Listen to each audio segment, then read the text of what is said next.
নতুনপাৰা model academy হয়। ইয়াৰ পৰা মানে আমি জাৰ্ণিত গৈছোঁ। কমচে কম 100জন ল'ৰা ছোৱালী হ'ব।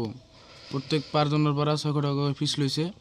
মানে যিটো আমাৰ লৈ যোৱা picnic place Jaintia west Bengal Kolkata আছিল, আমাক তাতে লৈ যোৱা নাই। তাৰমানে যোৱাৰ আগত যিটো এটা বিকল্প ৰাস্তা আছিল, সেই ৰাস্তা দি লৈ গৈছে।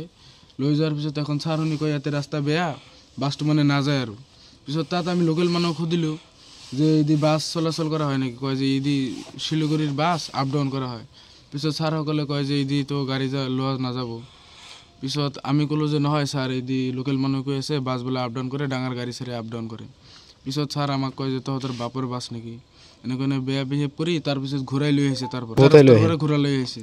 ঘূৰাই লৈ অহাৰ পিছত এখনতো আমাৰ ভোক লাগিছে, 2টা 2:30 বাজি গ'ল। পিছত আমি নিজৰ পইচা দি হোটেলত খালোঁ, নিৰামিষ ভাত খালোঁ। পিছত সিহঁতে ৰন্ধা বঢ়া কৰি বেলেগ হোটেলত খাল। আমাক একবাৰো সোধাও নাই যে তহঁতে খাবি না নাই।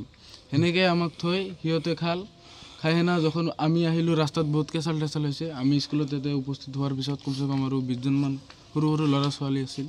সিহঁতে ভোকত কান্দি ঘৰত গুচি গ'ল।